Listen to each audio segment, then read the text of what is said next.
Good morning. On Thursday, June 29th, 2017, Aaron Bailey was killed in a police action shooting. He was unarmed when he was shot. Multiple investigations are underway. One investigation is criminal in nature, and IMPD is fully cooperating with the Marion County Prosecutor's Office to ensure that all information and evidence is gathered on the incident. When that investigation is complete, the Marion County Prosecutor's Office will make a set of determinations and decisions. The other investigation is administrative. IMPD, under Chief Brian Roach's leadership, will conduct, and are conducting, a comprehensive administrative review of the incident, and will be doing so in conjunction with the criminal investigation. In the moments after I was sworn in as mayor, I signed an executive order to ensure that the police chief reports directly to me. In the months after that, I partnered with our council leadership to change city law to ensure that this direct report would have the full force of law. It's because of these previous reforms that I can say with full confidence that the administrative investigation into this incident by IMPD will be conducted and completed expeditiously, with as much openness, with as much transparency as due process will allow. These investigations that I've just referred to are specific to the circumstances that led directly to Aaron Bailey's death. However, these investigations do not and will not address the broader set of circumstances that make this particular incident all the more critical to the social fabric of our city. On Monday of this week, I said that if a community does not bear witness together, if it chooses to look the other way in the face of a painful past, it risks its very soul. Today in Indianapolis, we bear witness. Today in Indianapolis, we act. First, I directed Chief Roach to prioritize transparency in a sincere effort to maintain and affirm the public's trust.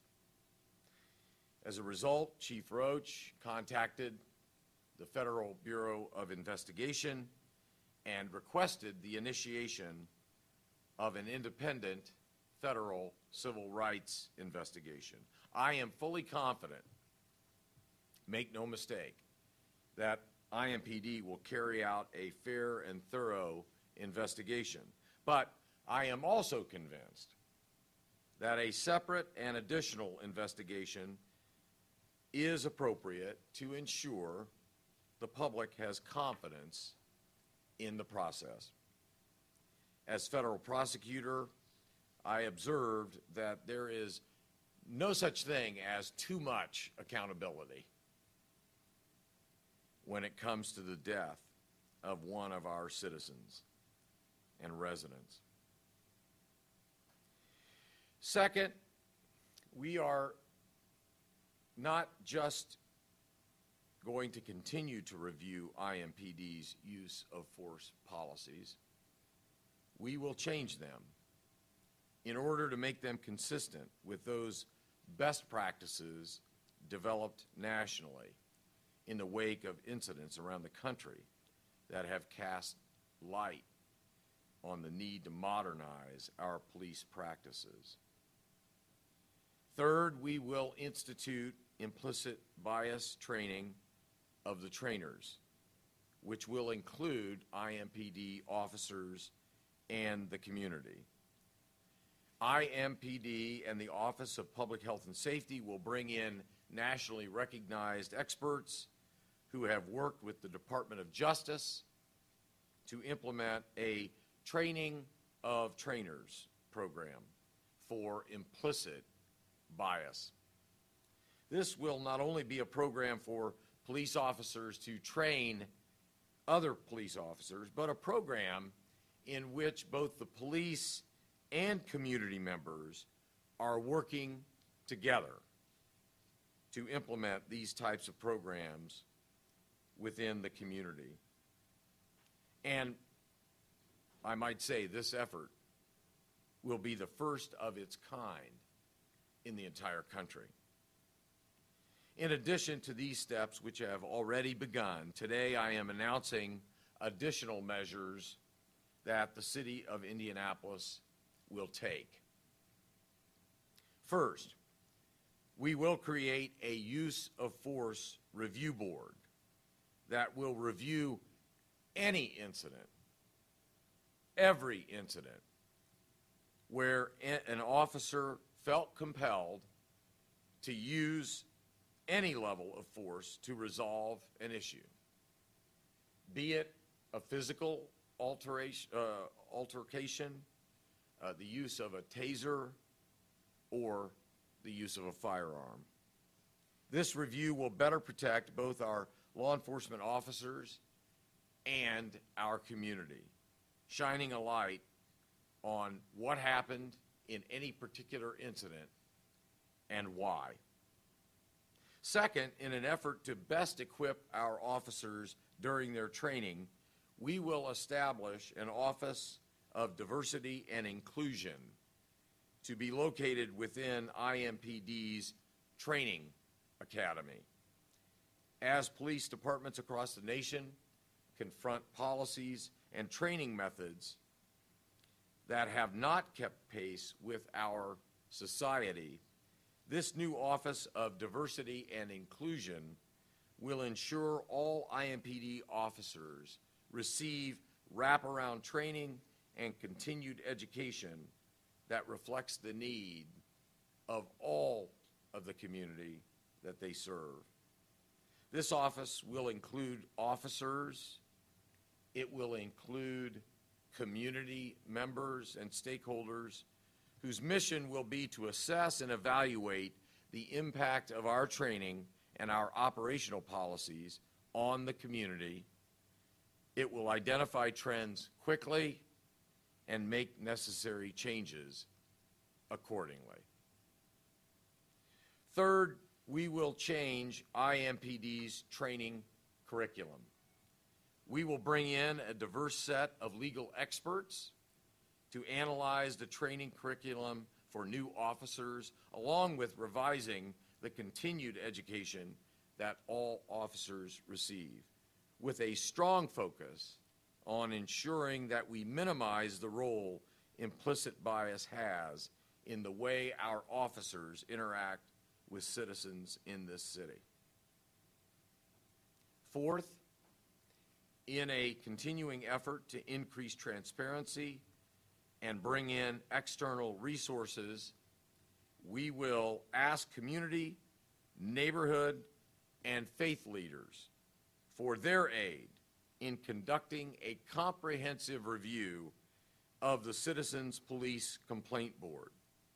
While the board has already been actively engaged with the community, we want to be sure that the board services the needs and the best interests of all people in the city of Indianapolis in a fair, impartial, and just manner. Finally, I want to make clear that this conversation does not end today. This conversation will continue in the weeks and the months and the years ahead. We find ourselves bearing the weight of hundreds of years of history.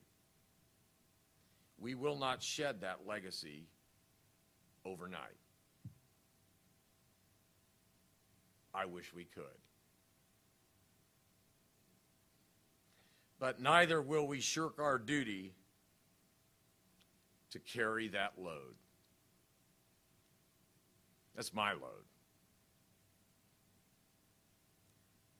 There will be more change to come.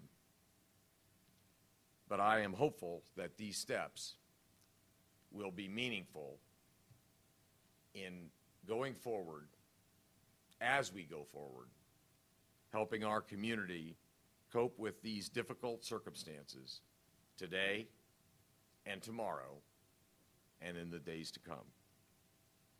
I thank you. Questions? Mr. Mayor, how do these changes impact I'm trying to figure out the relationship between these proposed changes and the police action shooting which took place. Like you said, on the investigation underway, FBI, IMPD, would it be more prudent to wait until those recommendations come back, those findings come back, before announcing some of the wholesale changes, particularly if they may have had nothing to do with this situation here? Yeah, I think that's a fair question in the sense that the Marion County Prosecutor's Office and its investigation, IMPD's internal investigation, the FBI's investigation, obviously will be focused on Aaron Bailey and the circumstances that surround the unfortunate tragedy that occurred 10 days ago. The focus of these recommendations are really how, as a community, we can better deal with these types of issues, police action shootings, in the future. That's why there's a focus on the Citizens Complaint Review Board. That's why we want to create this Use of Force Review Board, so that we're not coming together just because someone has been killed as a result of a police action shooting.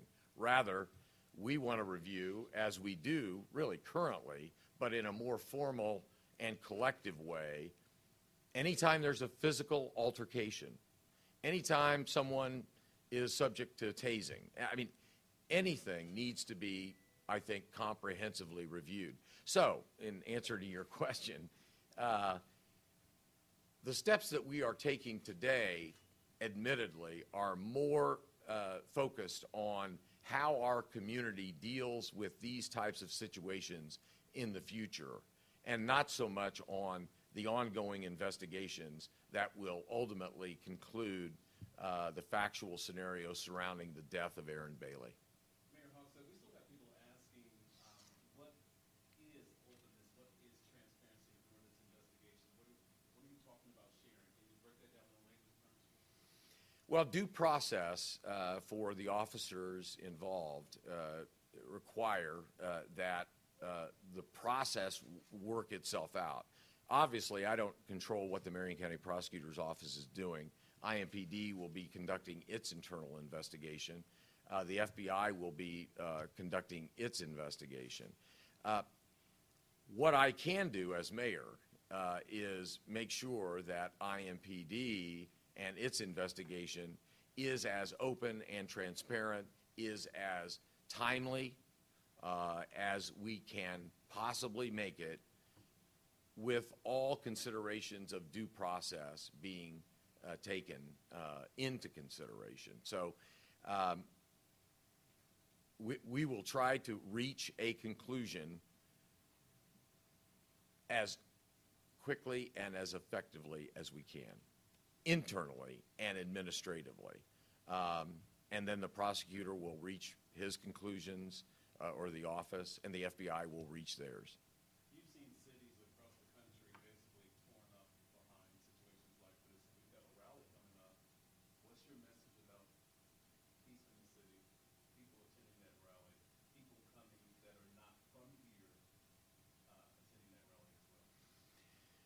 Well, the right to protest is protected, and I would simply say that peaceful protests are part of our culture here in Indianapolis, and should be. and I want to emphasize peaceful protests. What my responsibility as mayor is to listen to those who have a voice, to respond to all voices in the community, and to take actions accordingly. Tomorrow's rally, I have no doubt, will be conducted peacefully, and I will be listening. That's my job. Mr. Mayor, one of the things I thought was this review panel look at any time force is used in an arrest, ask any law enforcement official that kind of comes with the job. So how do you do that without having sort of a chilling effect? You know, that an officer's lives are put in danger because they're afraid to maybe use force in a situation because a bunch of folks that weren't there didn't see the crack addict that I had to deal with, now start second guessing my actions. Yeah. I'll let the chief comment on that. I just preface it by saying what we're proposing today is really what we are currently doing. We're emphasizing and making it perhaps more formal than it has been, but the chief can comment. Use of force is reviewed already at every level, but in light of the circumstances that we are confronted with today, I think it's important that we emphasize that not just shootings are reviewed, but any interactions where force is used with members of the community and the public are reviewed comprehensively by IMPD. Chief, anything in addition? Sure. So we do review every use of force now. It's done through a software program. We have a supervisor that reviews that. We're always trying to get better. We changed our use of force policy in August of 2016. All of our policies are fluid, and so there are some other things that now we recognize that probably need to be in there. But as far as reviewing use of force, we do it individually, but we don't do a very good job of looking at it collectively. And what are the national trends and how do we compare? So this enables us to kind of formalize that. So rather than an individual view of an incident, you start looking at that, but you're also looking at it collectively so that you can see trends. Maybe that means a change in policy. Maybe that means a change in training. Maybe it means equipment that's not available to an officer that if it had been, then maybe that situation wouldn't have occurred. Mayor, diversity training is already part of the What's missing from that that you hope to flesh out? Well, I think, for example, bringing in, as I suggested, experts from the community as a whole. I mean, currently the training that IMPD undergoes is very good. It involves use of force curriculum. It involves implicit bias training. But the truth is that the faculty at our IMPD Police Academy is made up largely of police officers, and that's good because they are the folks that know what future police officers may very well face. But I do believe that the training could be enhanced by bringing in people from throughout the community who may not be law enforcement officers, but have a particular expertise in areas that would be beneficial for our officers to be exposed to. I think that the more diverse the faculty is, the better off we are, and we will work to ensure diversity among not only the recruits themselves, but the people who train them. The more we see diversity in Indianapolis as a strength, the better off our community is. Chief Roach, we know you've been with the Hogsett Indiana Black Expo, and there's been some concern about tomorrow's rally being tagged, expo event, especially if something gets out of hand. What have you said to your officers about how to handle these crowds, the rally, in addition to that, the expo crowd? So I think our officers, and not just this year, but over the past few years, we learned from Ferguson also, and so we understand our posture and what that may or may not say. Our officers are doing a better job of engaging people. It's a celebration, giving directions, answering questions. I want to say that we've had a lot of discussions, and all the discourse has been civil. And then the expectation is that any interactions that we have will be respectful. And so we really do see this as a successful event that we've had over the past years. And our officers will be civil and respectful, and I think we'll get that from the community also.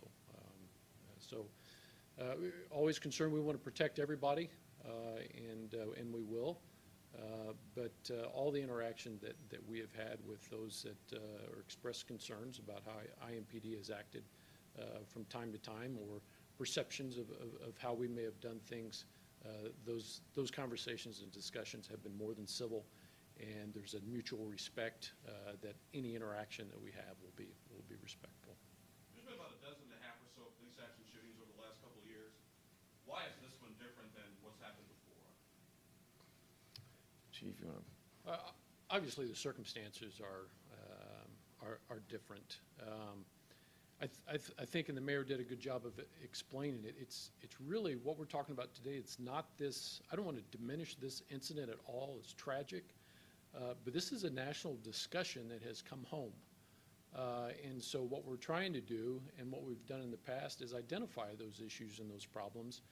I heard a lot of anger over the last couple weeks. I heard a lot of fear, and it's our responsibility to try and diminish both the anger and the fear. So it's we look internally and what is it we can do, and how do we cooperate and involve the community better so that both sides are understood, and that we're better servants, and the communication is greater between us. Mayor, if there were video of the shooting of Aaron Bailey, that would certainly be vital to the investigation at this point. Body cameras, that's something we might see down the road, and why or why not? Yeah, if there were video, we probably wouldn't be having these discussions today. But the truth is that body cams are quite expensive. And while we continue to talk about not only dash cams and body cams and other ways of encouraging more transparency, we do have budget realities that we deal with. We have a structural deficit that we continue to have to try to close. I will be introducing a budget in a couple of months for 2018. And I hope that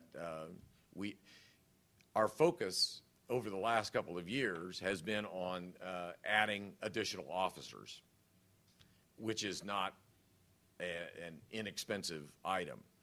We added 85 officers this past year, 85 in 2017, 85 hopefully in 2018. So yeah, body cams, dash cams, all of that would be great, but at what cost? It's difficult to provide everyone with body cams. Anything in addition, Chief, in that regard? Technology-wise, we struggle right now too, and I think it's important that the new CAD come online, and it will make us the ability to ingest all that video and to have better policy as to when we want to control when that comes on and off. And don't want to put that onus on the officer, and the new CAD allows us to do that. So personally waiting on some more technology also, but fan of body cams. Mayor Hampton, is there a citywide message from the clergy about people coming downtown this weekend, especially young people? Well, we're glad to have Pastor Jeffrey Johnson here. We've held a number of community meetings, two of which were held at Eastern Star Church. I think collectively, clergy and the community can all agree that the mayor and Chief Roach have taken the initiative, not only with transparency, but this announcement today proves to be an unprecedented demonstration of leadership from the city. And the message to those who might rally tomorrow is, as the mayor stated, the right to protest is a constitutional right, and we enjoy that right in this city and in our culture. However, when progress has been made, and when some of those requests and demands have been met from our mayor, then the protest should take on a tone of celebration. Voices have been heard, the community has been heard, and it should take a tone of peacefulness And we anticipate a very peaceful rally on tomorrow. And so that will be my message, and the message that I know the clergy share as well, is that our mayor has stepped out and has heard the community in an unprecedented way, has taken steps to say, these are the changes we're willing to observe and to make now and in the future, and I think it unites our city. So. Mayor, back to body cameras. Will your 2018 budget have a line item for body cameras or any video at all? That's an open question. We're in the process of putting together the 2018 budget, so I can't answer that definitively. As the chief indicated, we look at technology constantly to try to protect our officers and protect the public's interest. Stay tuned. Thank you. One last. Your first bullet point was changing the use of flush phones. Do you have specific changes in mind, or are we at the beginning of that process? What changes? Chief, you want to take a look at that? So, like I said, our use of force policy changed in 2016. We looked at things like warning shots and shooting at moving vehicles and made those changes. Over the years, and I've experienced, because I've been there, our policies have become more law-related and law-specific because of litigation, if that makes sense, kind of sterile. When in the past, there were more things that we trained to were more in the policy, and I think personally it made that policy a little more understandable, and it helped them recall and constantly be able to review some of the things that they trained to. Over the years, that has been missing, so things like de-escalation, sanctity of life, the things that they're taught hasn't found its way back into policy, so those are the changes that I see. There's a national consensus model that was just created over a couple of years of discussion nationally. That came out in January 2017, so there's some specifics. I'm proud to say that most of that stuff we currently have in our policy, but there are some things, in my mind, it's more conceptual training related stuff that we used to have in policy that we took out, litigation reasons for that need to be in there, so that as officers review that, they're mindful of the training that they had also. Thank you. Thank you.